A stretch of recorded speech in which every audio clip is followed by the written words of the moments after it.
Parafina bela mali de tomona hijira kamali konyumandon. Alhamdulillahi rabbil alamin. Amala bakada alamiyeni watijra ana. Foli ani tanu kanyeshi lameba chama ani amsoma bela jelema ni watina au fenfe sogole do kuna fonina.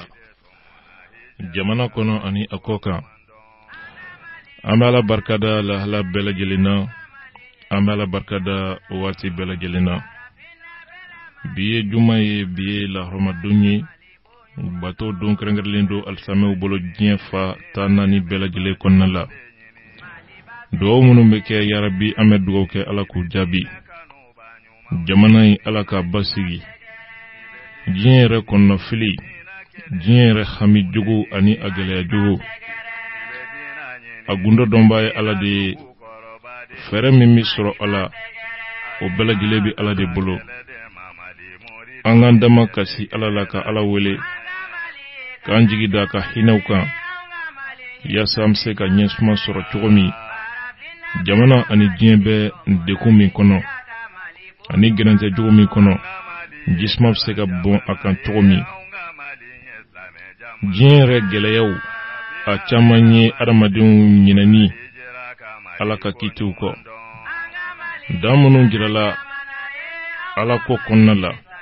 o dawn sagoli limaniya e hakli sigidi John limanena ala la ki seme kuranena ala bi son hakli sigila manga umbi wuli sama ni geleya bina ga mawma sembe ala ani kuranela ala yi son hakli sigila hakli wuli bamimbe dnya kono aliniya e ko terrorisme abe hakli wuli de kofo Kongo ni fandan jogo ni bana jogo munun be dnye kono abe hakli wuli de kofo ngani a geleya kelengele bela jele sababu laje ibaye ka fo jon yoro jena alala maoma che jena alala alabi ikoli fen folomina we hakli sigi jamana munun ko lu ka nyeta sira kwanga nyine ala koko adaw yere ko ba nyine ko galontiya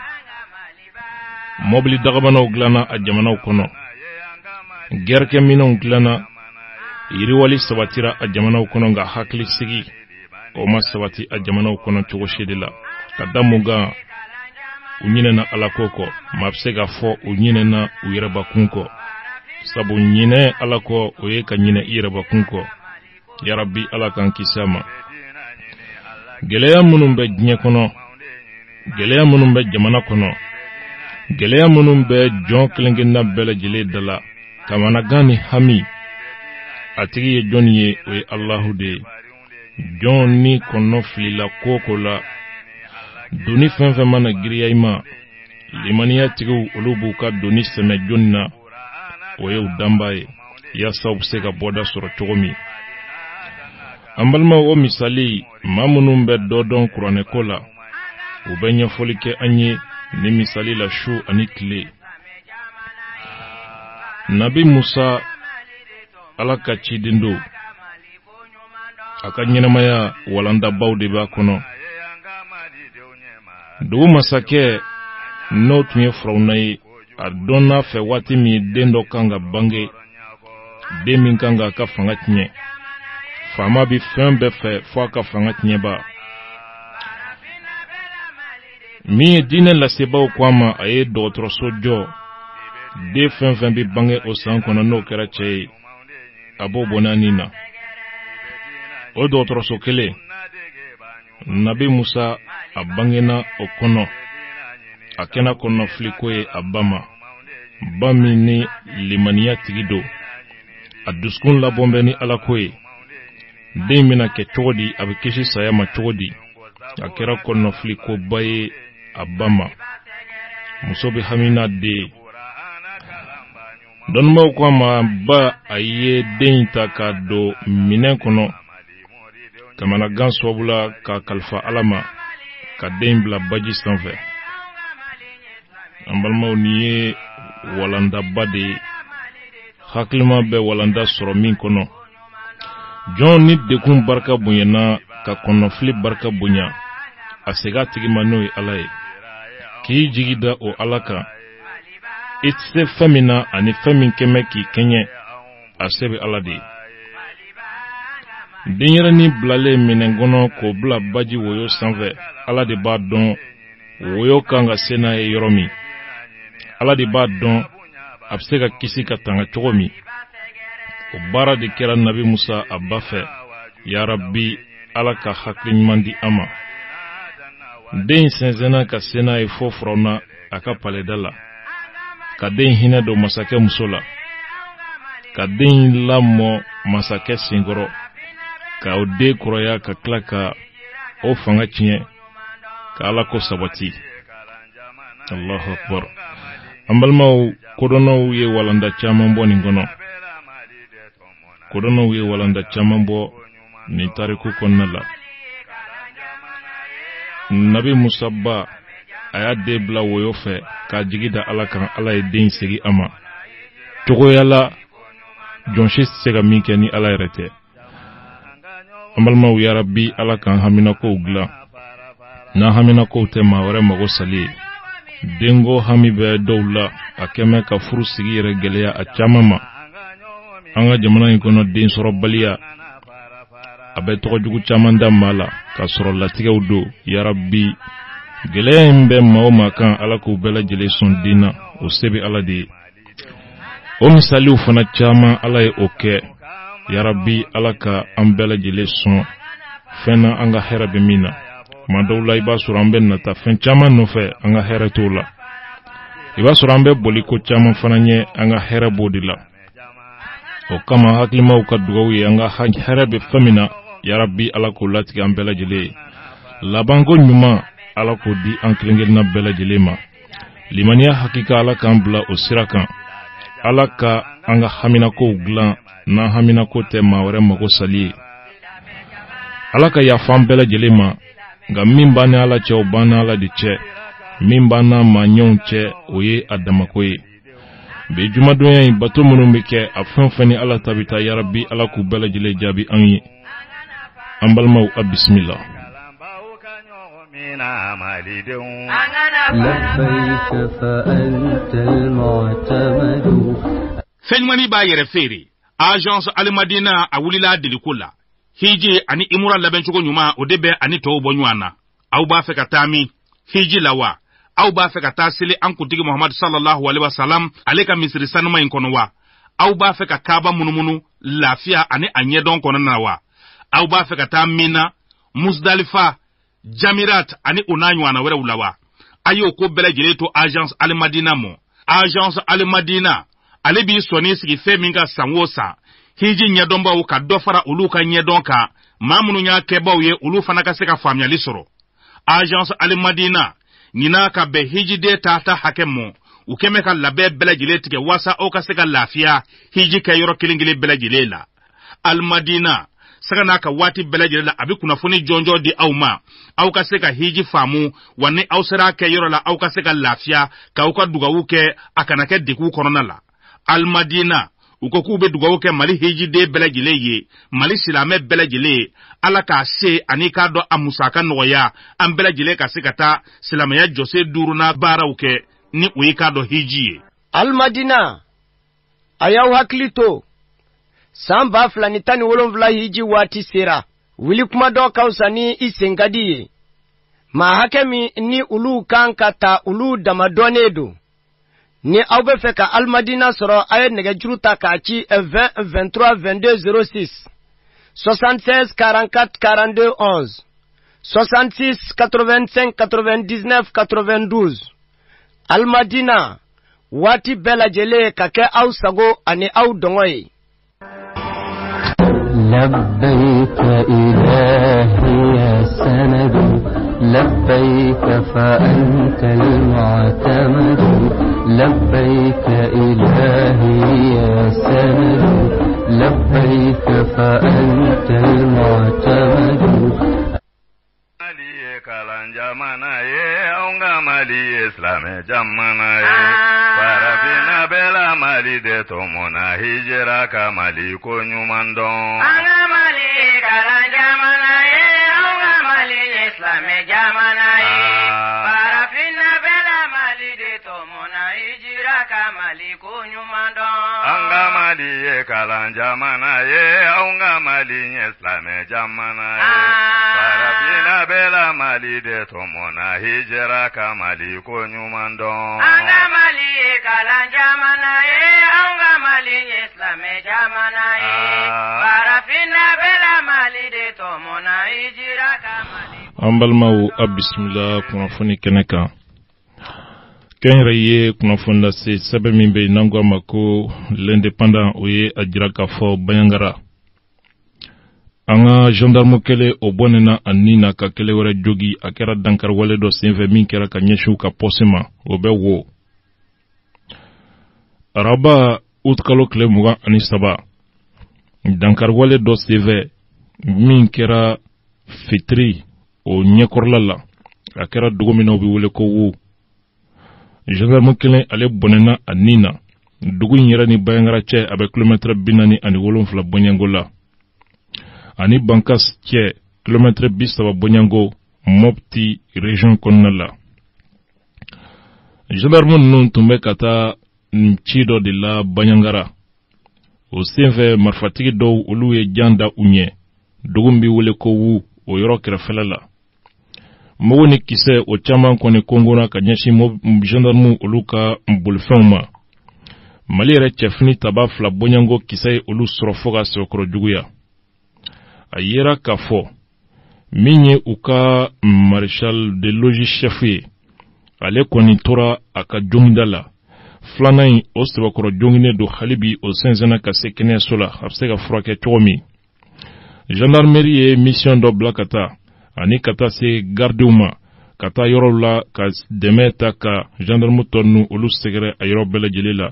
l'indépendant ale ka ɲɛfɔliw la nka min bɛ tali kɛ bamakɔ lakanabaliya ko ta fanfɛla fɛ tiɲɛnikɛlaw u bɛ an senkɔrɔ su ani tile nka kɔlɔsibaliya o fana de bɛ kɛ sababu ye u ka baaraw olu ka se ka san sɔrɔ cogo min a misaliya dɔ ye jumɛn ye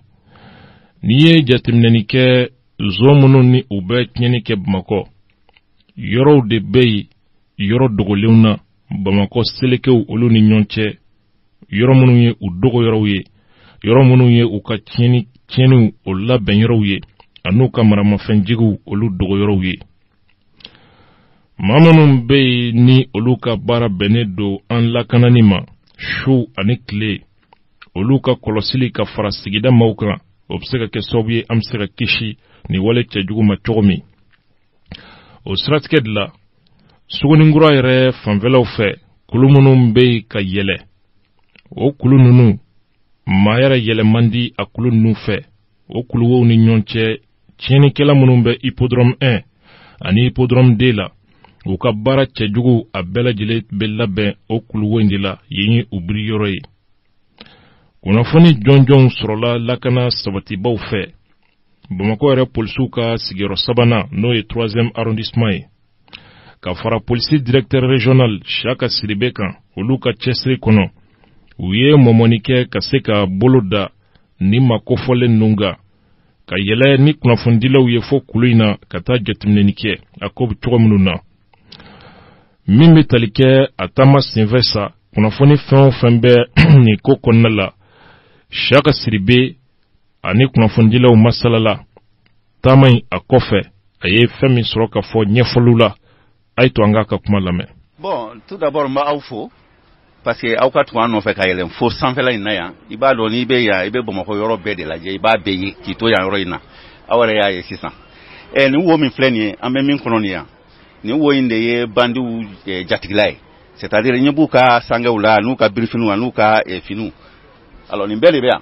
donc nin wo in kojugukɛla fɛn o fɛn n'a bɛ hippodrome 1 ni hippodrome 2 kɔnɔ olu ɲɔgɔn bɛ yɔrɔ de ye yan ye u bɛ n'u ka planw kɛ yan de parce que u b'u to yan ka fɛn bɛɛ ye u b'a dɔn yan yɛlɛnin fana ka gɛlɛn donc mɔgɔw ka se a u ma yan a ka gɛlɛn dɔɔnin n'a aw yɛrɛ ka timinanja tɛ mada la n'aw tun bɛ se ka se yan yɔrɔ in na donc nin dingɛ in nin de ye bandiw ka dingɛ ye o de y'an se yan bi. aw ye yan yɔrɔ dɔ cogo di. bon yan yɔrɔ dɔn i b'a dɔn an bɛ semaine damadɔ bɔ hippodrome 1 ni 2 u kɛlen bɛ ka dankari kɛ mɔgɔw la u bɛ sira da mɔgɔw ɲɛ u bɛ marifa b'u bolo u bɛ taa don mɔgɔw kan dugutilaw fɛ u b'u siri u b'u ka fɛnw min'u la alors u bɛ mototigi yɛrɛ se ka boli u b'a bɛɛ minɛ alors donc o de kama an ye enquête kɛ an bɔra kamalen dɔ kan kunasini 3e arrondissement bɔra kamalen dɔ kan kunasini o kamalen minɛlen alors an ye sɛgɛsɛgɛliw kɛ an ye marifa dɔ y'a bolo marifa min b'a bolo an ka polisi dɔ yɛrɛ de ka marifa don parce que a bɛ tile kunɲɔgɔn 3 bɔ u taara don ka dugutila fɛ k'o ka marifaw minɛ a la k'a ka fɛn bɛɛ minɛ a la ka boli n'a ye donc o marifa in de sɔrɔla a bolo a tɛ k'a fɔ ko an bɛ nin kɛla o polisikɛ ɲama parce que marifa caman fana minɛna minnu o tɛ kelen ye donc o kamalen o de nana n'an ye fo nin dingɛ in kɔnɔ ka na nin yira an na k'a fɔ u bɛn'u ka labɛnw bɛɛ kɛ yan de u bɛna ka na u ka fɛnw tila u ni ɲɔgɔn cɛ yan donc an ye yan yɔrɔ dɔn o cogoya de la sinon a b'a dɔn yan i si bɛ kɛ Sugunikura la i t'a dɔn k'a fɔ nin bɛ yan yɛrɛ. ayiwa labɛn jumɛn b'aw bolo walasa ka yan kɔlɔsi. bon labɛn min b'an bolo 3e commissaire sigilen filɛ n kɛrɛfɛ a n'a ka adjoint u ka cɛdenw n'i y'a ye an yɛrɛ ye yan yɔrɔ dɔn u ka timinanja de don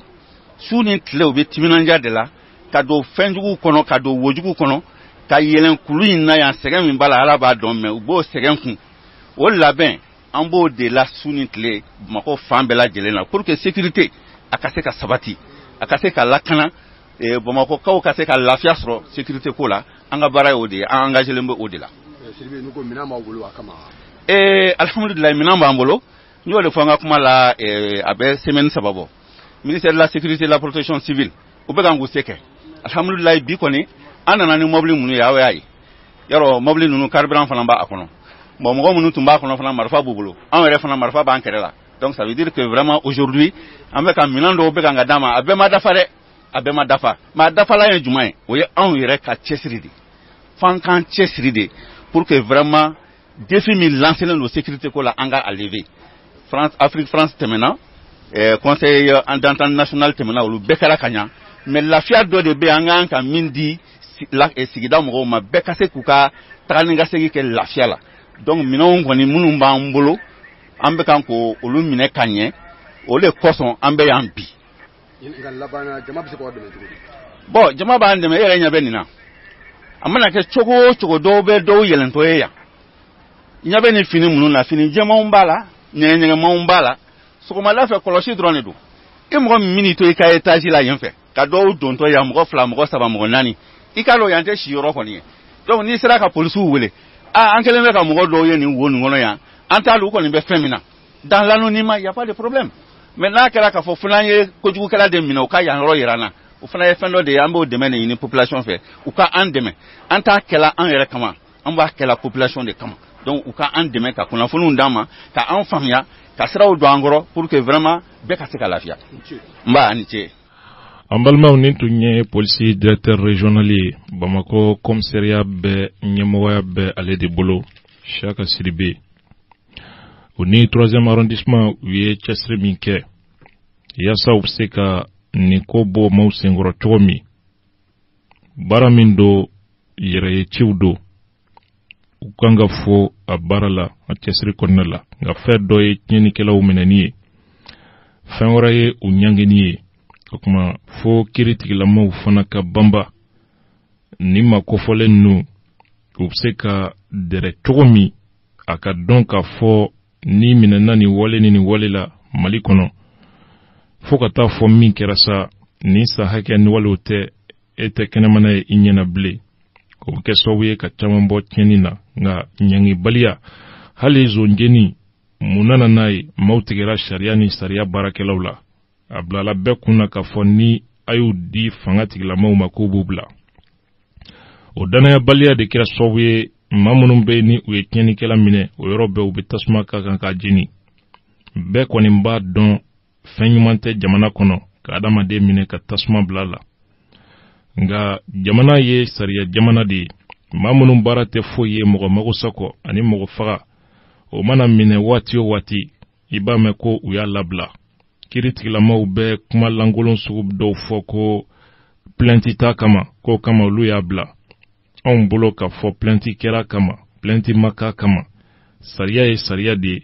procureur yɛrɛ ka baara dɔ ye tiɲɛnikɛlaw olu nɔgɔnni ye kata ma blate ko plantito koma on bolo o fana ye fɛn cɛjugu ye o de kɛra sababu ye kana ni duskasi ye maaw fana ye jenini daminɛ nɔntɛ minnu yɛrɛ bɛ maa jeni kɛ u b'a dɔn k'a fɔ tigitigi baara sɛbɛ tɛ hadamaden magan fiyewu ka yaramadenya minɛ o cogo la ka tasuma bila la a man kan nka sariya dɛsɛ o de nana ni a ko ye kiritigɛlaw olu ka fagon an'u ka ŋaniya juguya jamana ma o de nana ni nin baara cɛjugu ye jamana kɔnɔ ka jamanadenw kɛ nin juguw ye maa kɔni bɛ ma ɲɔgɔn minɛ yɔrɔ yɔrɔ ka tasuma bila la o kɔni ye ɲangata la kɔda de an ka jamana y'an bɛ dugawu kɛ ali bi tɔɔrɔ fɛn fɛn b'an ka bi jamana kiritigɛlaw ka tɔɔrɔ dalen don nka fanda min mana minɛ ka bɛɛ kan k'a ka foro bɔ a bolo k'i ko a ma diya ye walima ka bɛɛ k'i ka baganw bɔ i bolo i ko a ma diya ye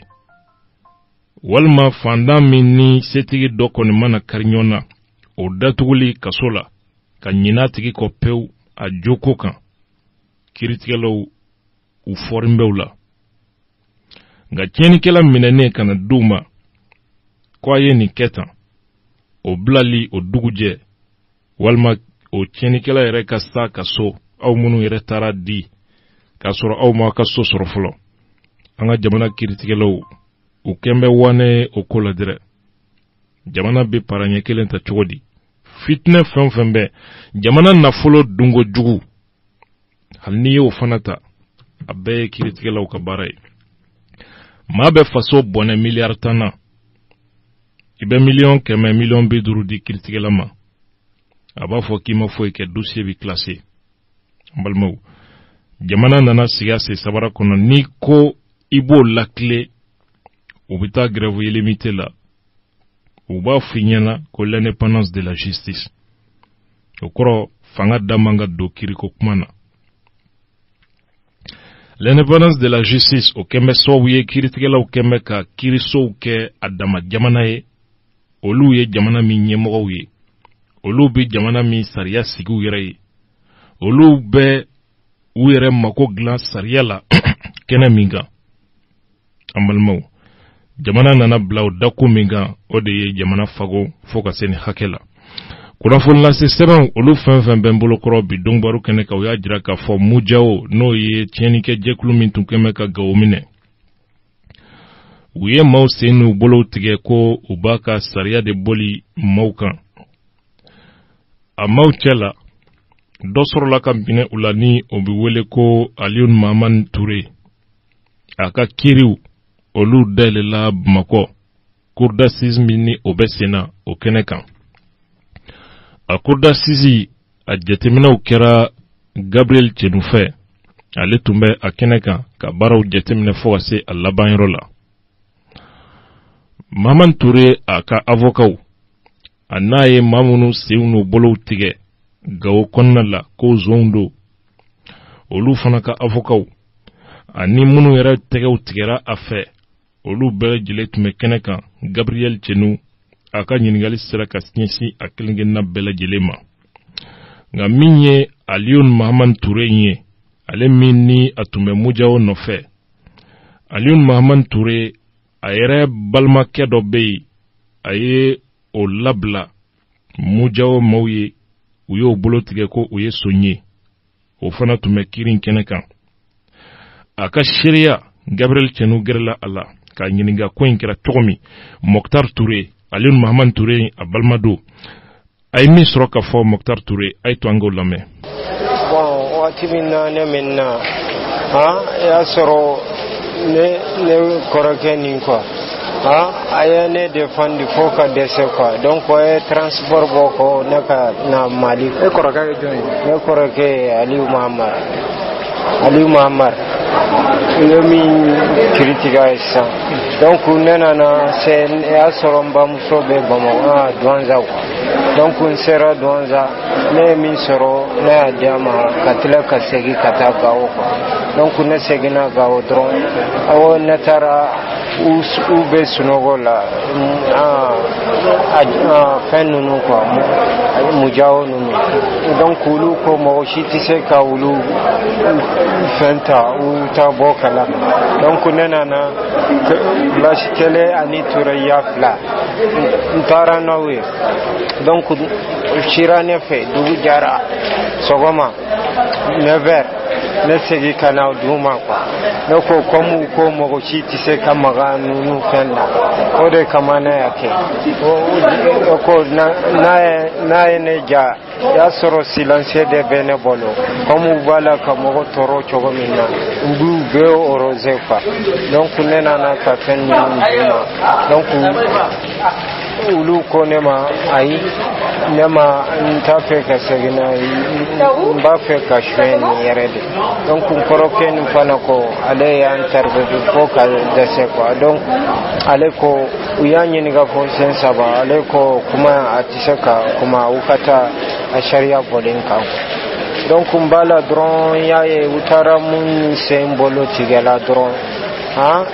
dans 2 jours 3e jour ne fana u ye ne ta u ye ne ta ka taa fɔ aéroport la aéroport kɛrɛfɛ aviation douane kɛrɛfɛ ne fana u ye ne ta gɛn o y'a sɔrɔ ale yɛrɛ a b'a kalama mais ale ko ale taara kungo kɔnɔ a bɛ ka o de fɔ k'a sɔrɔ don min na u bɛ taa n ta kɛ n y'a ye ɲɛ na quoi a bɛ mɔgɔ min na quoi a bɛ mujaw mɔgɔ na a bɛ ka munumunu donc ne fana u tilala dɔrɔn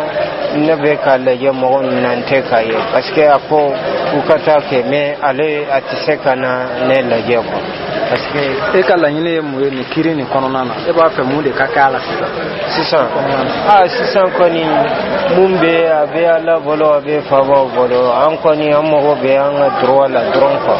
parce que sisan an tɛ se ka foyi kɛ moi je suis un chauffeur conducteur mais maintenant je peux pas conduire c'est ça qui m'a fait mal sisan an tɛ se ka mobile boli tuguni o de bɛ ka digi ne la quoi donc min bɛ sisan u kan ka droit ɲini k'a d'a ma dɔrɔn dommage intérêt mɔgɔ ka se ka dɔ i bɛna min kɛ i ka kɛ quoi i m'a ye o de i y'a yɛrɛ ka kuma na fana ko a tun y'a ɲini i ka don mujaw mɔgɔw fɛ k'e ma sɔn voilà yala o de kɛra e bolo tigɛ sababu ye voilà a y'a sɔrɔ a y'a ɲini ka d'u la ne banna ka don donc a ko chaque fin de mois 100 000 donc ne kɔni tɛ se ka d'u la donc à cause de ça ale fana ale jaja ya arankilta ne man ta kalama o de kama don min na minɛn ninnu yira ne bolo dɔrɔn a ko ne ye zone belebeleba de a bɛ ka fu ye donc u y'a ɲininka fo siɲɛ 3 ko u kan tɛgɛ tigɛ ou bien u kan to a ko ale kɔni n'est pas de choix a ko ale tɛ se ka foyi fɔ u ye min kɛ u k'a kɛ mais ale tɛ se ka foyi fɔ nin la o de ye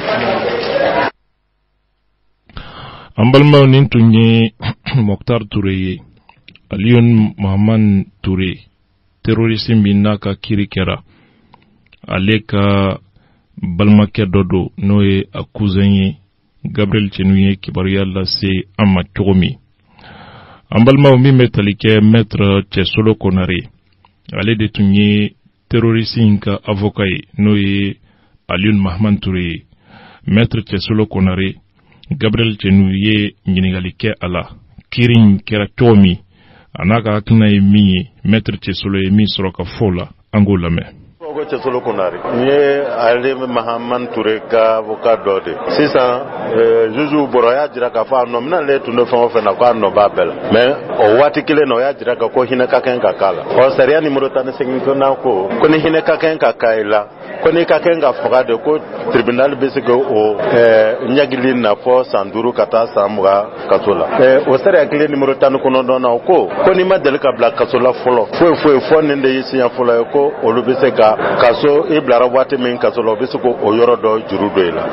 n kɔni bɛ se ka miiri k'a fɔ ni ala sɔnna ma n b'a ɲini ala fɛ a ka juge dɛmɛ o ka se k'a to n ka cɛ ka taa si so bi juge d'instruction fɛ fɔ bi o bɛɛ b'a la k'a bɛ mandat o b'a jira ne k'a fɔ k'a ye san saba kɛ ka ban a ye san 3 ni dɔ yɛrɛ kɛ san 3 dɔrɔn tɛ a ye san 3 ni dɔ kɛ parce que a bilara kaso la décembre 2013 2014 2015 2016 donc ani kalo 6 ani kalo 8 a b'a kalo 8 na sisan. Malma nin tun ye maître Cesolo Konare ale ka ɲɛfɔli ye Aliyu Mahaman Ture terroriste ka avocat do. O kɔfɛ min ye maître Wali Jawara. Aliyu Mahaman Ture ye maa minnu sen n'u bolow tigɛ. Maître Wali Jawara ye olu ka avocat ye. O fana ye min sɔrɔ ka fɔ an k'o lamɛn. Maître Wali Jawara kiri min kɛra sisan kuma kana bɛ ɲana jaabi min kɔni bɔra a ma kan an sago bɛɛ ye mais kusi jinnen ka fana a ɲɛnɛ ka fana jinne kiri kɔni kɛra o y'a ɲangi san 10 kaso min tun ka ɲɛ a tun ka ca n'o ye mais a ma ko ye min ye réparation ninnu ye min kan ka di par civil ma tant que Maman vivra même hali n'a yɛrɛ tɛ ala kɔmɔgɔw tant que l'arrêt sera là a mana kɛ yɔrɔ o yɔrɔ fɛn mana ka bolo yɔrɔ o yɔrɔ o mɔgɔ ninnu bɛ se k'o fɛn ninnu saisir k'u ka droit récupérer comme to la mais en attendant arrêt bɔra bi de pouvoir bɛna kala pouvoir tɛ kala an t'a dɔn ni pouvoir ma kɛ parquet mɔgɔw fɛ an tɛ pouvoir kɛ parce que n'an kelen pouvoir kɛ a tɛ passer mais ni parquet mɔgɔw ye pouvoir kɛ an ba kun nɔfɛ an ka taa ɲɛfɛ ka taa dɔ ɲini ka fara an ka laɲini tɔ kan pour an ka se ka an tɛ min ye an ka se k'o sɔrɔ mais ni olu ma pouvoir kɛ an bɛ dan nin ma fo n'a sɔrɔ olu ka avocat olu comme olu ma jɛnna u pouvoir kɛ n'u nana ɲɛ nous t'arrangeons plus vraiment là à en wele min b'a fɛ an b'o f'u ye pronto la mais pour le moment jaabi min kɔni dira an ma bi a ma kan sago bɛɛ dɛ mais alhamdulillah fana ka fisa n'a cogoyalama dɔ ye.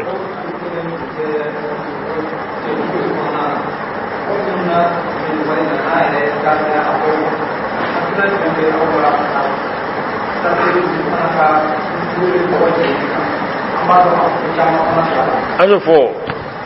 fɔ an ka kuma kɔnɔ faamaw tubabukan na c'est imprescriptible a tɛ se ka dabila o hali fo ka t'u sa ni don min ni ala ye ɲɛmɔgɔ dama minnu lamɛ ɲɔgɔn faamuya o b'olu nɔfɛ k'u fana nɔ minɛ exactement comme alu minɛ cogo min na n'o tɛ u bilara a ma di an si ye an y'a fɔ yan an y'a fɔ yɔrɔ caman na u bilara a ma bɛn an si ma parce que u ma bila diɲɛ kan mais maître Mokhtar y'a fɔ sisan u bilara politiquement an yɛrɛ y'a fɔ baara la an ni alu tɛ fankelen fɛ dɛ mais fɛn kelen fɔ n'o bɛnna an yɛrɛ fana ma fɛn fɛn b'o jɛman o y'a bɛɛ bila k'ale kelen to yan kuma don kuma min ka girin mais tiɲɛ de don a kɔn man d'anw ye dɛ mais nin kuma kelen ye tiɲɛ de ye donc an ka aladeli ye min ye don dɔ ninnu fana ka sɔrɔ k'an sigi ale sigiyɔrɔ in na o ye tonyɛli min da mɔgɔw kan o ka dɔn u ka mɔgɔw hakɛ d'u ma.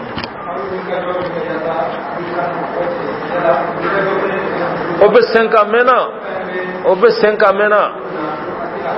o bɛ 5 ans mɛnna u bɛ 5 ans mɛnna mais Mali faamaw ka buru ka jɔ ni bɛ wuli nɔfɛ i bɛ wuli joona parce que n'u bi ye waati min na a b'a sɔrɔ i bolo sera u ɲɛ la u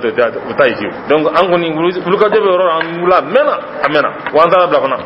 sariya fɛn fɛn an bɛ to sira fɛ sariya fɛn fɛn an bɛ taa sira fɛ ni ala ye se k'an ye o de ka d'an ye. An balimaw ni tun ye Wali Jawara ye maître Mokhtar Mariko ale fana tun ye mɔgɔ tɔɲɔnenw olu ka avocat dɔ ye. Maître Mokhtar Mariko Gabriel Chenu ye a fana ɲininka a ye min sɔrɔ ka fango lamɛn. Mokhtar Mariko mɔgɔ minnu joginna olu ka sɔrɔla donna de ye ne donc kiri in a kɔni kɛra u ye fɛn caman fɔ ko Aliyu y'o kɛ olu fɛn caman ninnu association de malfaiteurs détention d'armes de guerre atteinte à la sécurité intérieure de l'État tout ça c'est des infractions olu bɛ état malien de concerné. Or nous sommes là particulièrement pour appuyer un peu ces prétentions et surtout peser de tout notre poids, un poids est pesé par rapport au crime de guerre. Crime de guerre, il y a des conflits ou des crimes de guerre. On n'a pas besoin qu'il faut guerre de pays. Élément nous il va la dron. Est-ce que élément nous est-ce que un crime de guerre correspond or ni aluka kala ja odedo parce que minu fleni minu senu bolo tigara uma guerre kew armée malienne mogote ay menana mogote asiya mogote malien gansan de do gaw ko de do yum ne ko bolo nu senu dige donc au madaga no kara yoro abe foma ko crime de guerre peut-être que nous sommes nous ama fam ko sebe comme Mali fana be ka ameka ta mondialisation la convention be anda appliquer fin bébé anda si appliquer on re ko on reta fo ne ka e bolom ne falla sinon abe fo ke noter n'a ma o sira bila a mɔgɔ caman bɛ tɛmɛ jɔ wo fɛ dɛ a si tɛ se ka minɛ o de y'a to an tun b'a fɛ crime de guerre u k'a fɔ ko a nɔ b'o la n'a nɔ b'o la o kɔni o crime fo ka taa saya s'a ma mɔgɔ o mɔgɔ jogira ni wulila i bɛ se k'a poursuivre i b'i ka hakɛ sɔrɔ. yala ka fɔ to nin cogo in na aw ka laɲini bɛna se ka sabati wa. laɲini kɔni sabatira o mais a sabatira gamu min kan an tun t'a fɛ a ka t'o de kan o de ye ko jogili juguman ko a ye jogili juguman kɛ mɔgɔw la or jogili juguman min y'aw yɛrɛ m'a ye amputation tɛ bolo ma tigɛ ya est-ce que o jogili juguman ye o tigɛra ka bɔ yen o sen tigɛra bolo tigɛra mɔgɔw cira donc an tɛ fɛnw wele u tɔgɔ la siɲɛ kelen wa o ka fisa ni aggravé ye ko a juguyara kojugu ko tigɛli de kɛra tigɛli dun o bɛ taa crime de guerre de fɛ.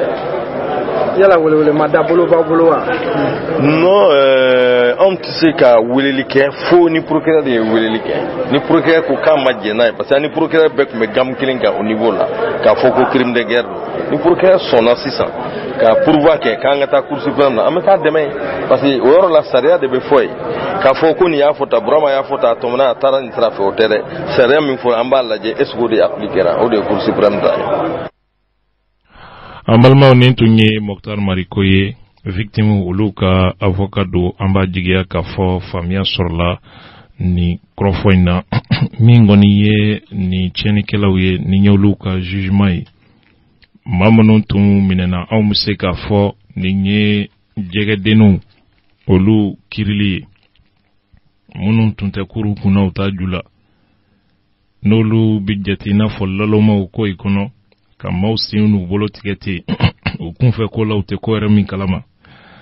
maa minnu yɛrɛ y'u bila o tiɲɛni na o ɲɛmaabaw o dɔw dan bɛ hôtel kɔnɔ Bamakɔ u bɛ Nbɛndiya la a dɔw dan bɛ Kidal a dɔw bɛ Gao dɔw bɛ Tombouctou hali fiɲɛ tɛ ci hali sɛ tɛ wuli ka bɔ a fa kan diɲɛ fana bɛ o cogo la yarabi Ala k'an kisi k'an tanga.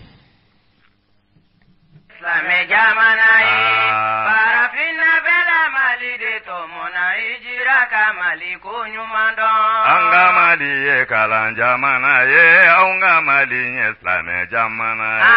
Farafina bela mali de tomona hijira kamali ko nyumando Anga mali ye kalan jamana ye aunga mali ye islame jamana ye Farafina bela mali de tomona Ambalma uminye selba ye awati sira nga ni mamin ko selba ye ba dutigi jaboni kpɔn fɔlɔ min ye o ye lahiya ko ye nka anw bolo jabɔ ko tɛ sabula diinɛ ma foyi gɛlɛya adamaden kan min ni a doni bɛ giriya i ka se ma a yirala de a kanu bɛ lahiya ko la nka n'a se tɛ maa min ye baasi wɛrɛ t'i la ko ye k'i k'i yɛrɛ lafiya nka a bɛ kɛ cogo di an yɛrɛ dama yɛrɛ fana kɛn bɛ gɛlɛya min ye ɲɔgɔn ma sungalo mana se sugoro kibaruya jɔnjɔn bɛ se ka sɔrɔ o la cogo min Mamutu Kulubali ale ye taama kɛ sugubaw kɔnɔna la ka taa ɲininkali kɛ a ko kibaruya bɛ cogo minnu na ka se ka faamuya sɔrɔ o la Ɲamana sugu président ni o ye Banyama Kulubali ye Mamutu Kulubali ka ɲininkali sera ma Banyama Kulubali a ye min sɔrɔ ka fɔ kunkanko kibaruyaw la an k'an tulo majɔ la. Assalamu alaikum ne tɔgɔ ye Bayama Kulubali commune 1 baga verelaw ka ɲɛmɔgɔ ye ne Jelibugu la kaburu doni araye cɛ sagaw bɛ na cogo min na aw ka garabali la yan a ɲinɛnama ni a salon ta nin waati in hakɛ la a bɛ cogo di ni Ala ka diɲɛ ye anw fɛ baga na cogo ɲɛna problème foyi t'a la mais baga na ni sumaya kɛra min ye o kɛra samiyɛ ko ye parce que ni kɔnna kana ni bagaw ye baga sanni tɛ wuli joona sɔnni sanni ka se a b'a sɔrɔ ji ye dɔw fari bɔ u la o de kama ɲinan sanni suma na ni sumayara ka tɛmɛ salon ta kan mais ni Ala ka diɲɛ ye nombre bɛ naga kɔrɔ n'a ma cayo ɲina kɔni fɛn dɔw jɛ o tigɛ nga b'a bolo yali a sɔngɔko bɛ cogo di bon ni Ala ka diɲɛ an ka sɔngɔko kɔni falema don a ye jateminɛ kabi salo an ka dugumana b'a daminɛ 7,500 aya belebele dangosi ninnu olu bɛ taa jɔ 50,000 gɛlɛya ka a sabu ye coxeur ye minnu bɛ saga san ka tila k'a don bolo wɛrɛ la dɔw bɛ tila k'a san olu fana fɛ a bɛ taa se yɔrɔ laban min ma ko b'a sɔrɔ k'a gɛlɛyara wala c'est à dire n'i ye jateminɛ k'o yɔrɔ la dɔgɔyama tɛ n bɛ yafa ɲini kɛ Bamakɔkaw fɛ Bamakɔ sigilen bɛ sigi cogo min na o y'o sigi cogo ye maa caman bɛ o tɛ ne yɛrɛ maa maa wɛrɛ tɛ mɔgɔ nana ya ne yɛrɛ saga feere ma 8,500 an bɛɛ ne ko a ko ko o ka saga ka dɔgɔ a tɛmɛna ka taa a tɛmɛnen kɔ ka da ko seru nana o saga kelen minɛ ka t'o feere ma 9,500 a ɲɛna o la yara o defo bɛ yɔrɔ jumɛn hakili kan ka o ye defo dɔ ma ye ɲana dɔ bɛ ɲa cɛlakaw fana na dɛ sinon an filɛ kɔnɔna na yan tɛ taa yɔrɔ si u ti don kana yara n'i ma don kana ka se ko sun kɔrɔ n'i y'i jɔ sirada la ka miiri ko siradaw bɛɛ bɔ mɛ burusi kɔnɔ e y'i ka sanni keguya dɔ feere kala fana y'a ka feere keguya dɔ na a b'o cogo la yali aw ka faamuyali la yali ka se seli waati ma client bɛna caya wa saga sɔngɔ bɛna nɔgɔya wa bon ni ala ka diɲɛ ye client cayali kɔni o garisɛgɛ ko ye mais an b'a dɔn kɔni baga sɔngɔ man ka dansago ɲɛ ka sababu kɛ gouvernement yɛrɛ anw bɛ gouvernement fo ɲɛna kosɛbɛ ne yɛrɛ min bɛ kuma nin fɛ ɲɛna ye san 30 ni san 6 ye min baga feere kɛ ka bagan balo k'a jigi k'a di bagan baarakɛlaw ma an kun b'a kibaru mɛn mais an ma deli k'a ye nka ɲina an y'a ye donc cogo bɛɛ la ministre fɛnɛ nana an fɛ yan ka na an bonya ka aliment tonne 1 d'a ma ka bagan ka dumunikɛ minɛ k'a 40 di an ma donc u y'an dɔn donc anw fɛnɛ kɔni sego ye fɛn fɛn ye n'o ye nɔgɔya ye ni min ma s'an ma an ka d'o ma dɛ anw bɛ kɔnɔna na an tɛ taa goudron la anw bɛ kɔnɔna na yan ni min kɔni sera anw ma yan an sego ye min an b'a kɛ kunbaba bɛɛ yan misɛnman bɛɛ yan ni nana i ni min ka kan an b'a feere ma problème foyi t'a la i bɛ wele jumɛn bila ka taa client ma n bɛ wele bila ka taa client ma client mana se feerekɛyɔrɔ u ka don kɔnɔna na n'u donna kɔnɔna na u bɛ baganw ye u bɛ sanni kɛ nka client caman de bɛ yen u tɛ don kɔnɔna na u bɛ jɔ sirada la n'i jɔra siradaw la u b'a miiri de k'olu bɔ mɛ burusi kɔnɔ ka na i b'i ka sanni keguya dɔ i fana tɛ feere keguya dɔ dɛ bagan tan bɛ maa min bolo o bɛ se ka yaala ni bagan 2 bɛ maa min bolo mɛ bagan 100 bɛ maa min bolo o tɛ se ka yaala n'o ye dɛ o bɛ jɔ yɔrɔ kelen de n'i sera n'i ma s'a sun kɔrɔ ni min y'i kunbɛn n'o garisigɛ b'i kun o bɛ feere k'i ma dɛ an kɔni bɛ kɔnɔna na jelibugu kaburu don ni araye cɛ n'i donna ka na kɔnɔna na yan ni ala sɔnna a ma i ni hakɛ min nana i b'o bagan sɔrɔ o y'an ka hakɛ ye aba ani baraji nin diyara an ye balimaw nin tun ye Banyama Kulubali ye Mamutu Kulubali tun ka ɲiningali sera ale ma Mamutu Kulubali a munumununa tuguni yɔrɔ caman na Ɲamana kɔnɔ hali bi Burama Peru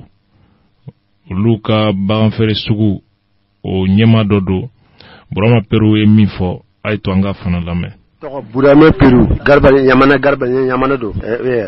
ɲinɛ saga ko cogoya a sɔngɔ ko bɛ cogo di ani salon ta danfara b'u cɛ ɲinɛ ta saga ko ɲinɛ ta a ka gɛlɛn ni salon ta ye ɲinɛ saga a ka gɛlɛn ni salon ta ye ɲinɛ bɛɛ saga a ma nɔgɔ a nɔgɔya ne y'a fɔ ko 100 daminɛ ka taa dugu ma 10 o de yɛrɛ a ma cɛ 35 40 70 25 15 ta nɔgɔma ye min jasi 10 a sɔrɔ ko yɛrɛ a ka gɛlɛn 10 sanfɛ y'a mɛn ɲinɛ saga cogo ye o de mais a ma dan dɔ fɔlɔ mais a ka gɛlɛn ni salon voilà e bolo o gɛlɛya a sababu bɛ se ka bɔ jumɛn a sababu ye balo kondo balo ni na balo gɛlɛya dɔrɔn baga sɔngɔ bɛ gɛlɛya y'a mɛn wa kɔrɔkolo fɔlɔ an bɛ san 1,000 ni 100 1,000 1,700 1,000 ni 107 1,600 ɲinɛ a bɛ o da bu bɔrɔ 1,000 ni 100 balo a ma nɔgɔ dɔrɔn saga a tɛ nɔgɔya sabu a bɛ balo baga balo la balo a nɔgɔya dɔrɔn saga bɛ nɔgɔya a kuma de ye a baara de ko dɛmɛ dɔ kɛra garabali dɔw ɲɛ ɲamow sɔrɔ ayi an dɛmɛ dɔ min kɛra an y'a kɔrɔkolo tɔn dɔɔni sɔrɔ mais a tɛ foyi ye sabu hali a tɛ labɔ saga tɔn min sɔrɔ la tɔn an ta ni tɔn 7 y'a mɛn tɔn 7 saga garba ne fɛ tɔn 7 dɔrɔn le sɔrɔ la n'a tɛ o kɔfɛ ko a ma sɔrɔ o kɔni saga balo tɛ ni garba bɛ tɔn 7 e ka balo a tɛ bɔ voilà an y'a dɛmɛ min sɔrɔ kɔni o de don saga sɔngɔ gɛlɛyalen yali mɔgɔ bɛ se k'a fɔ kokisɛriw sen t'a la ayi kokisɛriw sen t'a la kokisɛriw n'a ye ma sɔn kokisɛri a bɛ se ka saga gɛlɛya o tɛ wa sagatigi n'a ma sɔn kokisɛri a bɛ se ka saga gɛlɛya sagatigi n'a y'a sɔngɔ mɛn sagatigi a bɛ feere 30,000 kokisɛri ko 35,5 n'a ka di 30,000 e bɛ sannibaga wele wari minɛ kokisɛri sen t'a la kokisɛri ale ta tɛ ko ni a ma bɔ a tɛ feere n'a sagatigi bi a bɛ wari minɛ kokisɛri a tɛ se ka saga gɛlɛya e y'a mɛn gɛlɛya kɔni a bɛ se k'a fɔ ko yali ka se seli ma a sɔngɔ bɛ se ka jigin wa kɔmi fɛn min a ma na mɔgɔ si a tɛ se ka o kuma fɔ e y'a mɛn wa fɛn min nana e kɔrɔ i bɛ se ka fɔ mais kuma min bɛ baara min bɛ kɔfɛ ko i bɛ bi o kuma fɔ sini kuma bi mɔgɔ a tɛ se ka fɔ dɛ a bɛ na so min mɔgɔ si t'a dɔn ala kelen de b'a dɔn a bɛ jigin wa a bɛ yɛlɛ wa an t'a dɔn fɔlɔ e y'a mɛn wa kiliyan ma bon sisan kɔni an kɔni saga kɔni bɛ yen a bɛ na n'a nana dɔrɔn n'ale sɔnna an bɛ bɛn a bɛ saga sɔrɔ Ɲamana Garibali Burama Peru o de ye président ye voilà a bɛ se ka na n'a nana saga a bɛ sɔrɔ n'ale sɔnna an bɛ na nɔgɔya kan voilà o de don an balimaw nin tun ye Peru ale ka ɲɛfɔli ye Birema Sisoko Mamutu Kulubali a sera fana ma Bangɔni saga feerelaw olu ka yɔrɔ la sagako kibaruya bɛ cogo di Bangɔni na Birema Sisoko ye min fɔ an k'o fana lamɛn ne de bagonin garabali yafi ne da président ya le marché ba fa chugodi wala marché ba fa marché ga suma doni parce que sagaw fana amena doni sagabe kofe awo sagabe kofe amena doni bon marché ko ni akasuma doni bon tambe na réalité de do ya fam bon santo la mo ko commencer ka saka san comme salon saka me bango tebe bon jora do ka munu ko sagaw san fana wara lanti nyine donc pour que sagabe se ka jigi tugo mina mais saka jigini te fanga bolo saka jigini be saka de chana a mouvement bolo saka adoya bolo ni saka tara sami saka be jigini saka re de ba re jigini ale de ba re yele oni saka fana dogora sami abi yele fana oh bon saka fer lo ka soate mais saka anaya ko yere la ambo voyage saka yere ka gele de ba su woro e bi su la parce que mo be saka usan ka mini saka ka no do ni kata mara u ko woro kono bo ko bonu sisan saka de pitini wor chama voilà ya fam yo saka yere de ka gele ko kono yo le mi blende ne bi saka firi kame duru kama mo ko ya mi saka firi wa gele kama ya fam parce que ko de pour que marché ka tida mulo saka kana jo parce que sami na ni saka jore bulo chama bi a semba dimi chama bi abi bana fana donc o ko ni ne daga hagil nay awo ele saka munu be o bulo yando akagra balla asakaw songo asana da ejume ani adukumo da obi talike da jumena ala bo saka yere nyuma bo min bi se bo ga yere be mi fe bi asan fe da ka dam ne wa bi duru la ka jigin kana bla wa kononton wa tan saka yere hagil nawe saka bo duguma de mo ko chama to lu fe parce que le saka de nuyi mais saka nyuma ka dam ne wa bi duru la saka be wa mu kan duru abe wa bi saban duru mais kana bla wa tan ni fla wa saka yere nyuma mane korfo fama be komi nyine sakaw ne wati na songo ka gele ka teme salon tata nyine saka ka gele do ni ka teme salon ga ya fam parce que kamini sugu yere la saka ka gele ati saka sa ne re bora sugu la kunu me saka saka kuma ba sa saka kuma ba bi jo saka mi na ma fa amba fere wa mu abi jo ma wa mu kan duru amba ambana tu bol kana na yere ne saka hagele mausa amba nga musaka to muna nyuru sa nyuru lu pele ele jigia be ka fo no ko yabina ka yele ka se selmo bon saka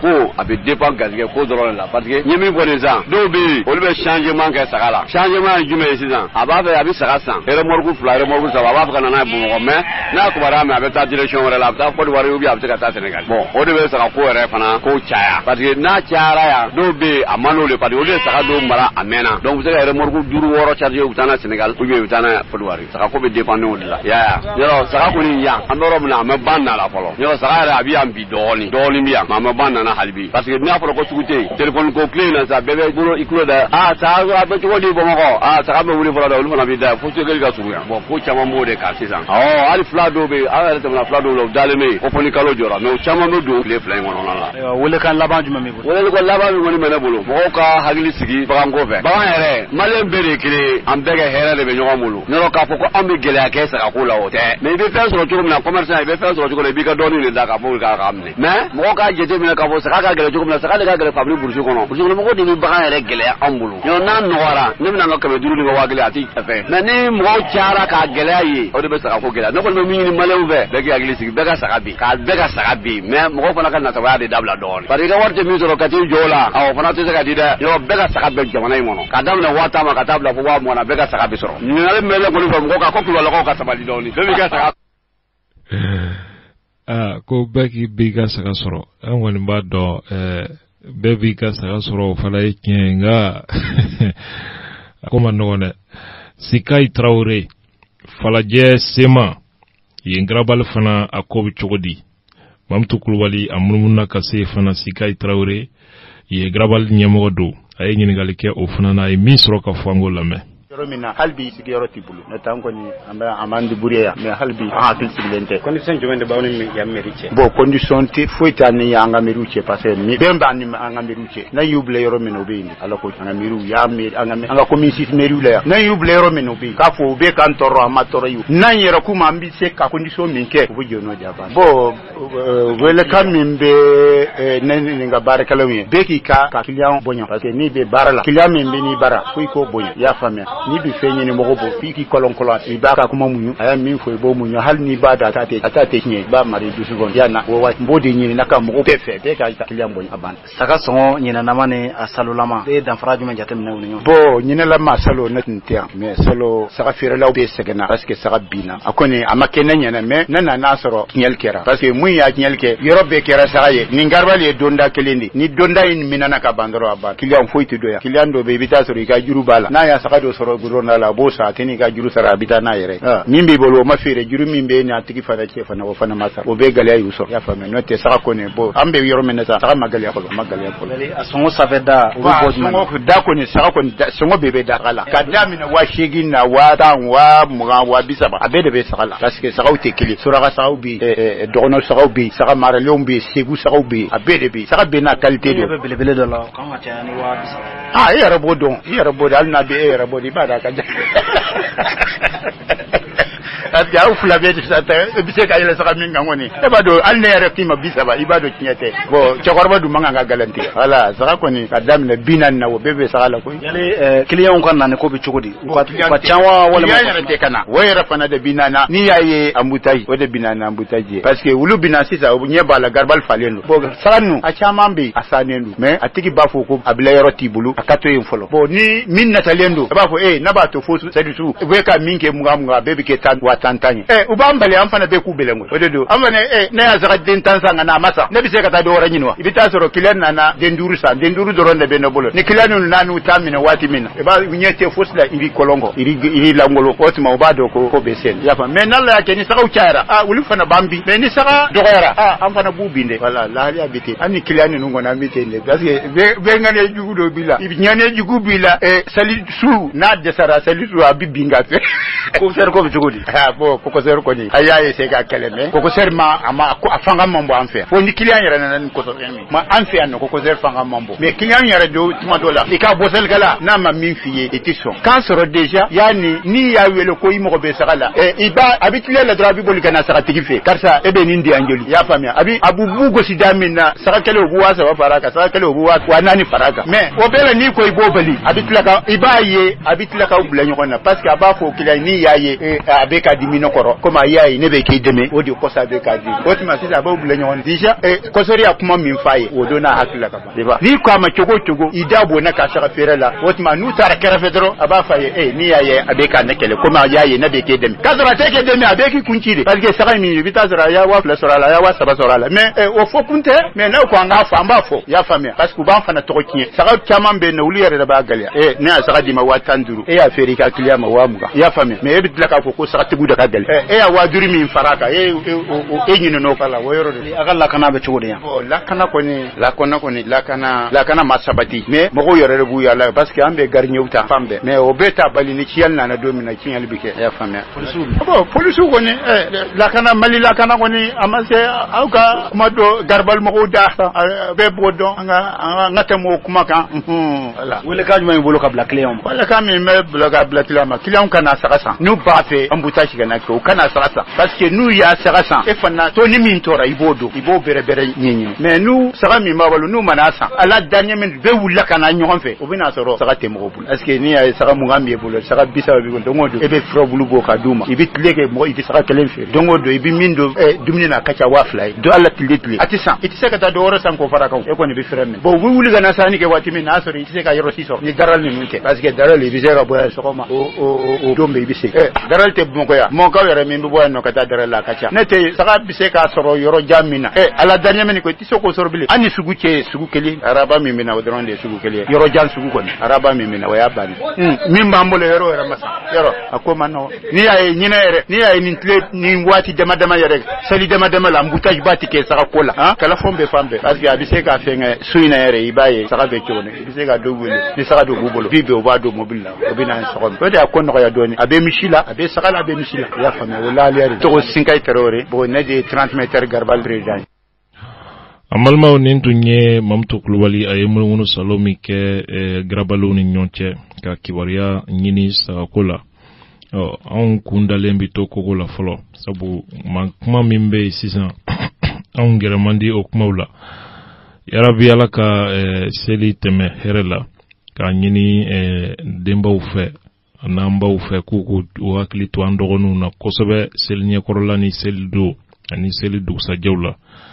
ofuna kapsa akola kosobe kuna fonla se sebe mimbe nangwa mako l'indépendant oya jira ka fo jamana tigi kalata mi ni opa konendo anga jamana kono sanwere Musa Mara yeli aba feka ayre sanga Francis jamana tigi kura masawa no Emmanuel Macron ka kɛɲɛ ni kunnafoni sɔrɔ caman ye minnu tɛ ɲɔgɔn sɔsɔ a kuma na. Premier ministre kɔrɔ Musa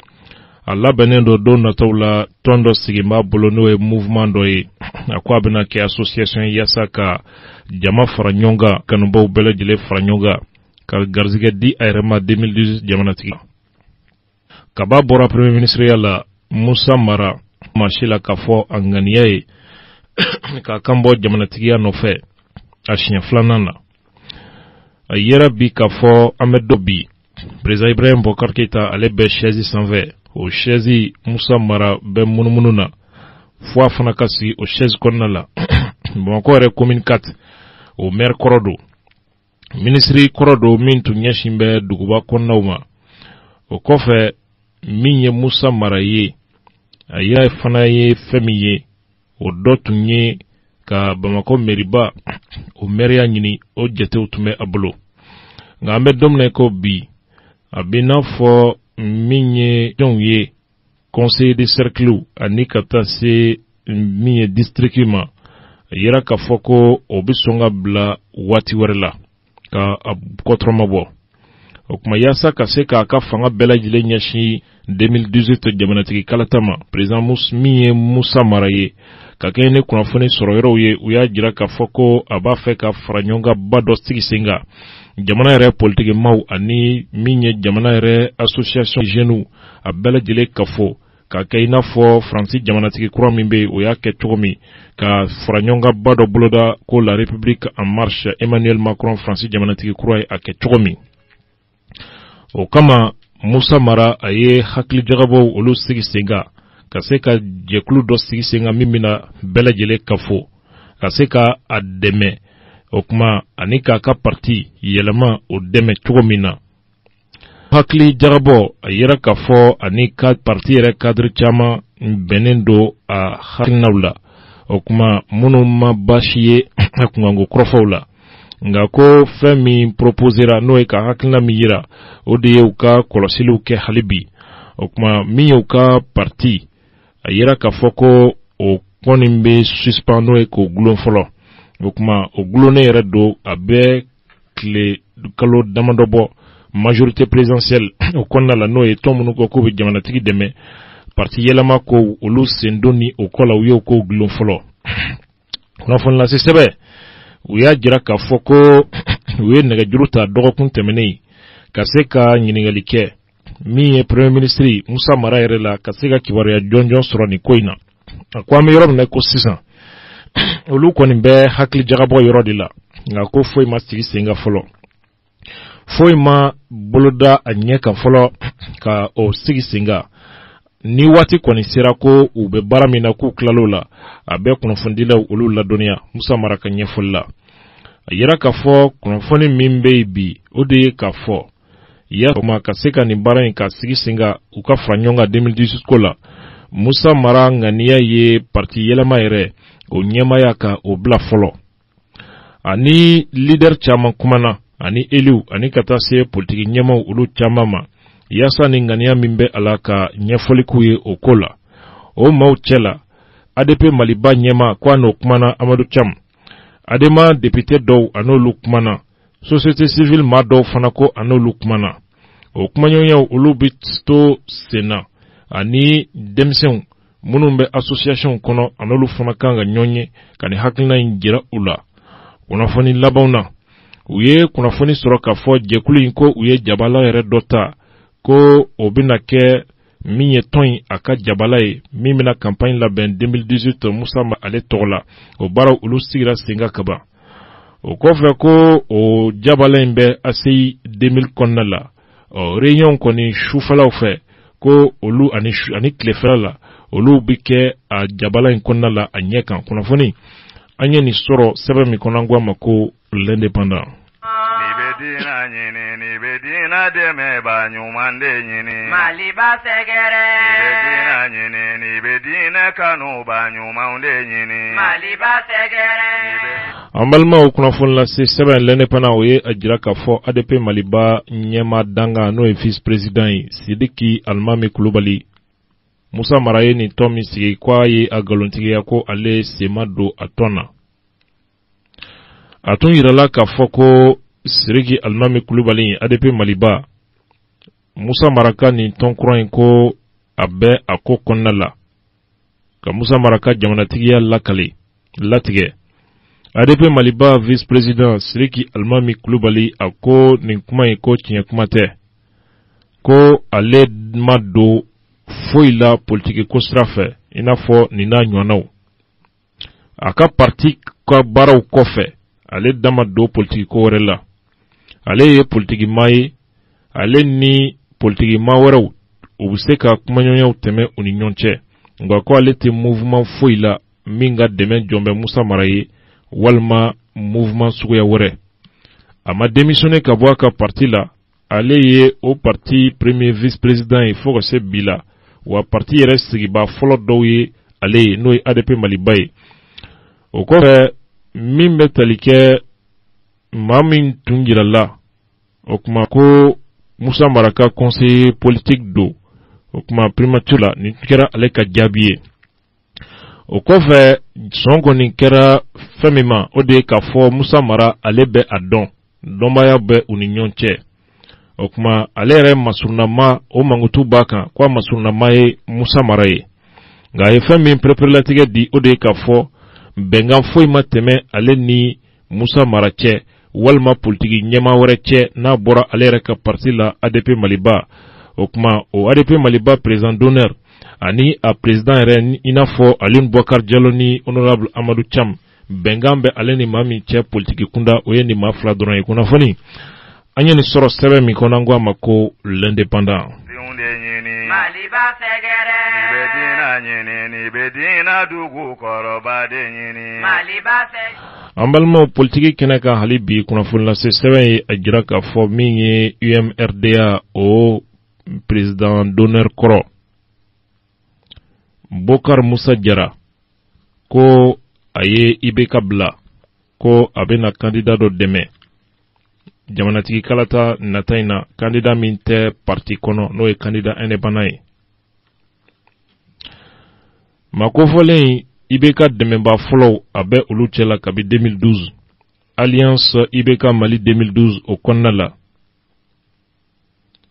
kɔsa in na a kɛra Union Malienne du Rassemblement Démocratique Africain UMRDA a kɛra olu ka président d'honneur ye Bokar Musa Jara a y'a kanu ka candidat suganti n'o ye candidat indépendant ye min tɛ kan bɔ parti tɔgɔ la 2018 kɔnɔna la kɛrɛnkɛrɛnlela dɔw y'a yira k'a fɔ ko Amadoune Touré secrétaire général kɔrɔ do Union internationale des télécommunications la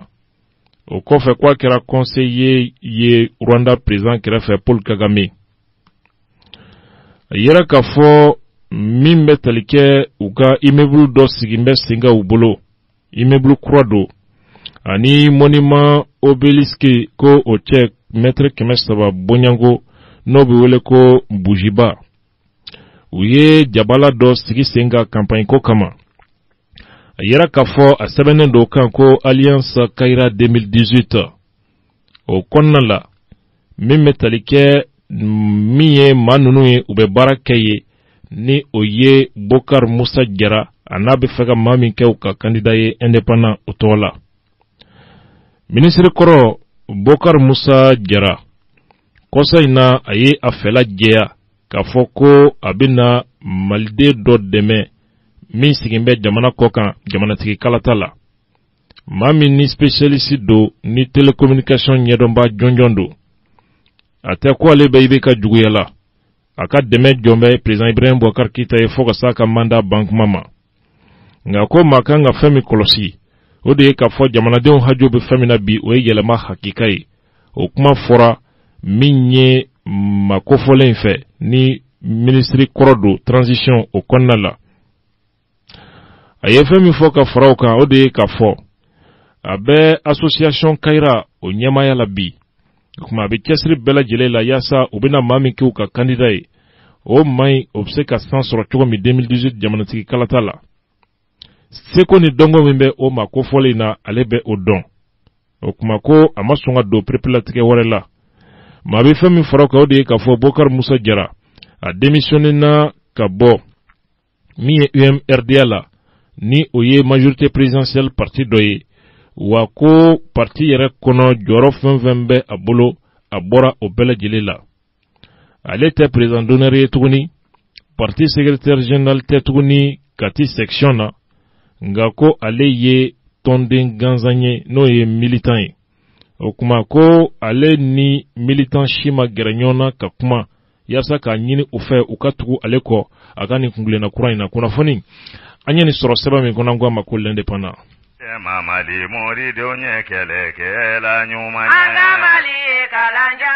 An balimaw politiki kunkanko kibaruyaw an bɛ a datuguni ni kunnafoni ye. Politikimaw ka falen n bɛ kɔrɔn fɛ n bɛ tilebi fɛ. O baara dɔw fana bɛ senna Cheikhne Kamara PDS ATT ka parti ani a jɛɲɛw olu ye PDS haramuya ka taa fara parti UDD kan Cɛma Iber Kulubali ka parti. Union pour la démocratie et le développement dɔ faralo fanga kan tarata tɛmɛnen août kalo tile 23. Cheikhne Kamara ni a jɛɲɛw ka bɔ PDS kɔnɔna la olu kɔni ye u tufa ka bɔ PDS la kana fara min ye Cɛma Iber Kulubali ale ka tɔn kan. A ka lasew kɔnɔ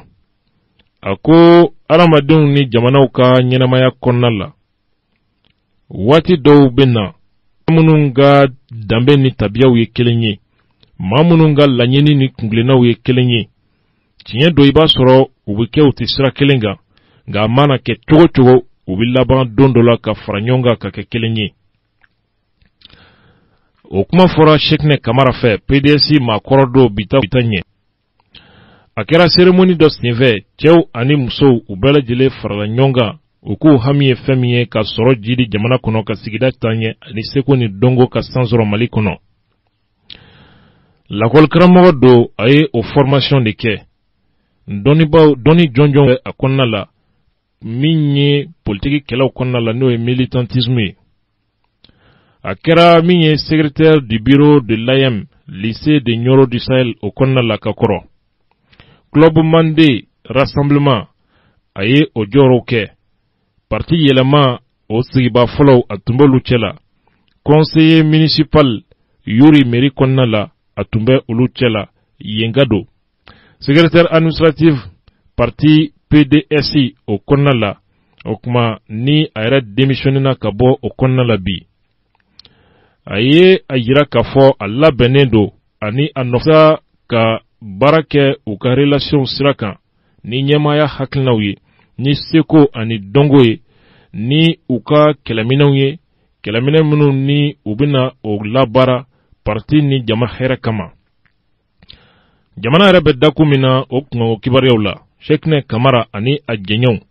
u ye foli kɛ ka ɲɛsin jamanatigi ye président Ibrahim Boubacar Keita min ni a ye maabaya tamasiyɛn jira constitution yɛlɛmani baara minnu ni olu tun bɛ senna ka a baara sonsoro fɔlɔ yasa jamana bɛ kisi fitinɛ ma.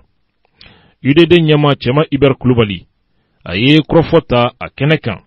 ka foli kɛ ka ɲɛsin maa minnu kɛra sababu ye Cheikhne Kamara ka ale ni o surunya ɲɔgɔn na o ka don UDD kɔnɔna la. A ye foli kɛ o baarakɛbaw ye. O kɔfɛ a ye a jira k'a fɔ baara ni fasodenɲumanya minnu kɛra ani ka taa se min ye Cheikhne manja min bɛ a la a ye o kibaruyaw bɛɛ lajɛlen sɔrɔ. UDD ɲɛma Cɛma Iber Kulubali n'ale de bi administration o ministère la an bɛ don min na i ko bi a ko tɔnden kura tɛ yen tɔnden kɔrɔ tɛ yen parti ye u bɛɛ lajɛlen de ta ye a ka ɲɛfɔli la. O kɔfɛ a ye a jira k'a fɔ baara kunfɔlɔ min bɛ maakura nalenw bolo o de ye ka se ka dɔ fara parti ka yecogo kan min ye jamana yɛrɛ dugubaw olu kɔnɔna la. A ye a jiru la fana tuguni k'a fɔ ale ka danaya o sinsin bɛ o kan. O kɔfɛ Cɛma Iber Kulubali a y'a ɲini malidenw bɛɛ lajɛlen fɛ ko u kana siga fiyewu ɲɛmaw la minnu ni olu jamana kalifalen don u la u ka danaya sabati u kan. U ka jɛ ka baara kɛ su ani tile jamana basikeli ni jamana ka yiriwali o kama. O kɔfɛ a ye foli kɛ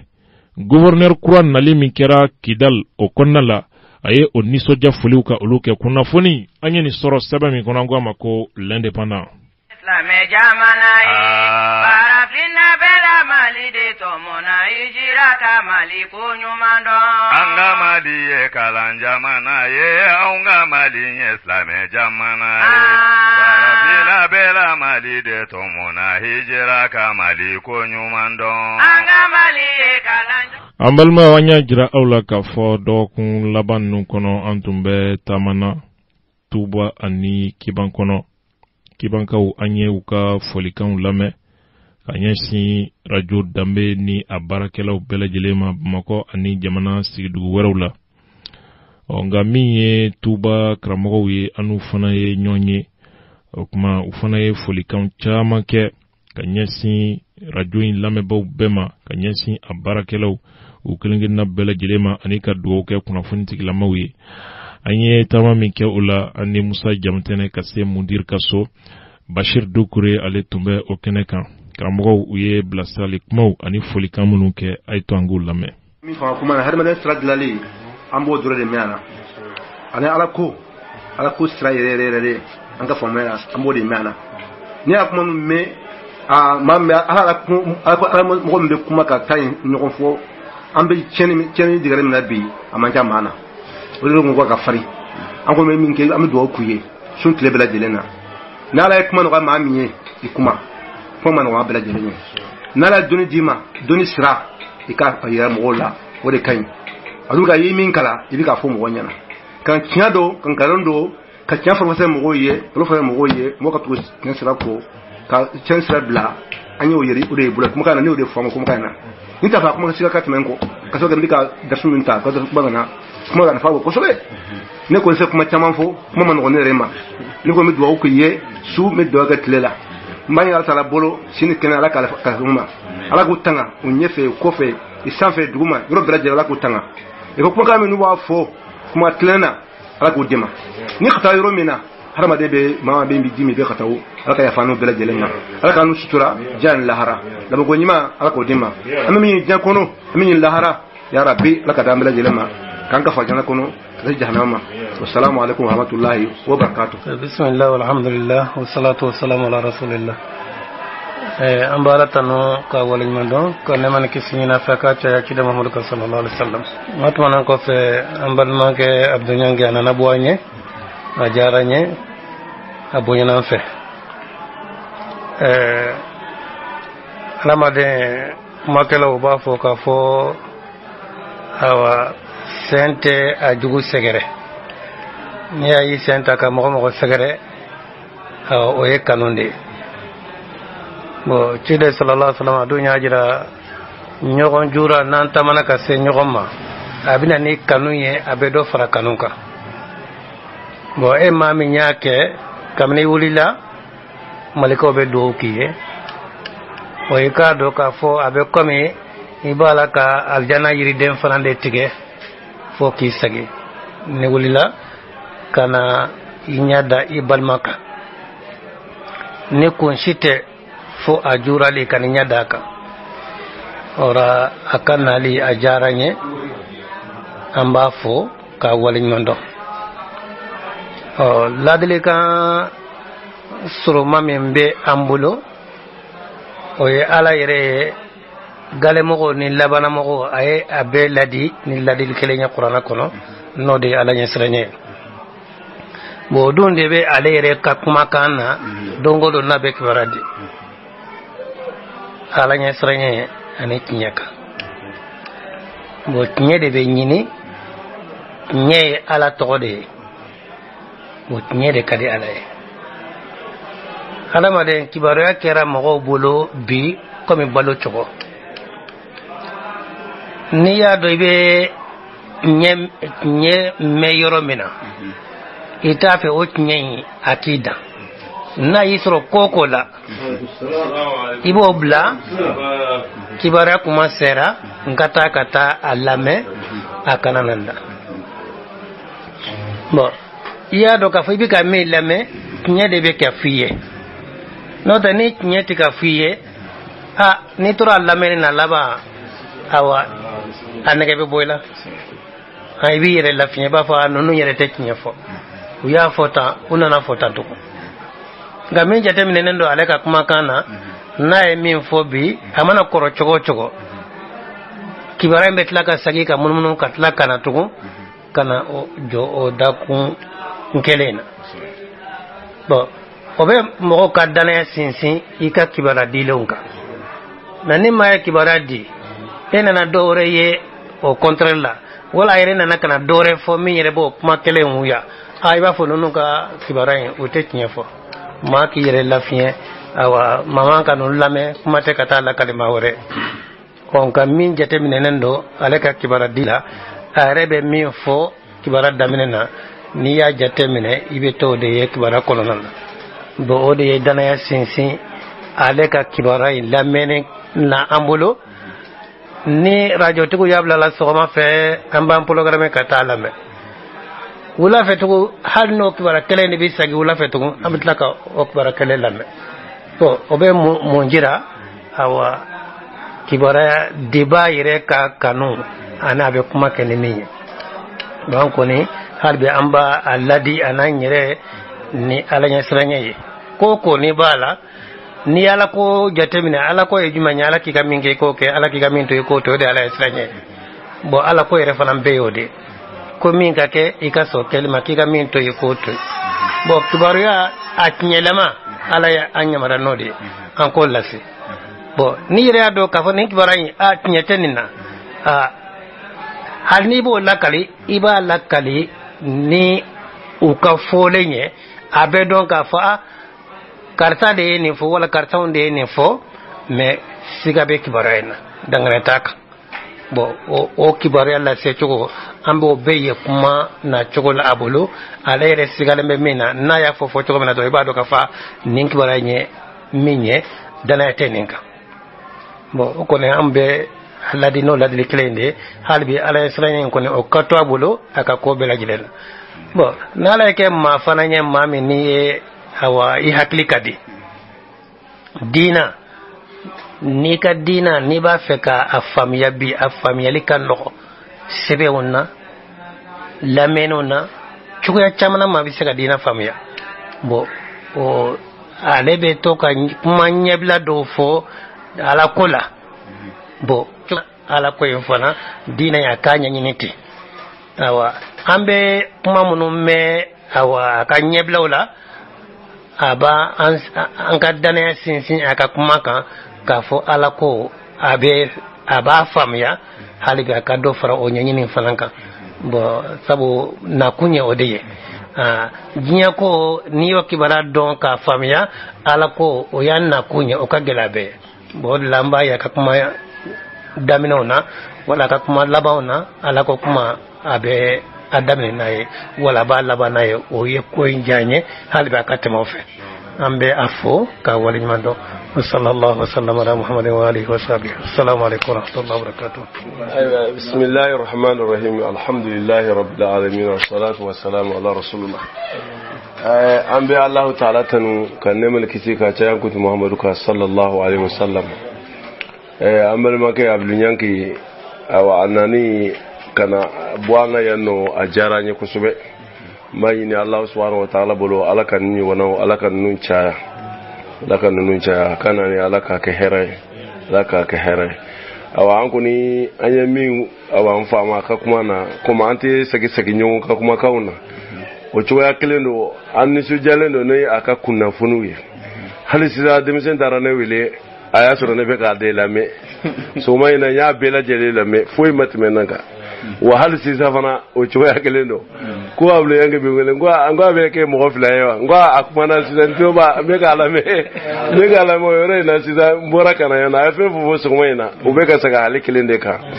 bon jamana be chugo minasa kuma chamba be fo ibta soro kiseta la ba ala kuni ba anati nasra minunka ala barkala ambe kuna funi bade famu aka kuna funna bo abe kuma are ba fu chuga mina a kuma bina wo chuga yende ka iba e ka fu yala modo kono ya bala abe fu ko juguya wote aka kuma wana kuma ngoni ya be chamanche de la ya mi chuga mina ko aya famu chuga mina abe kuma la se wo chugo la bo kuni amba bo kuni takmase nyuma de mai na Allah subhanahu wa ta'ala bolo alaka barka do annala Ambalma wati sera nimbe dansigi bi kunnafoni na nganyana ganko do nyona sa mi anyere baranyoy no ye bebel bezi beldi yeli madi konate radio kledo wale baranyondo okuma be jamukan organiser nyon fe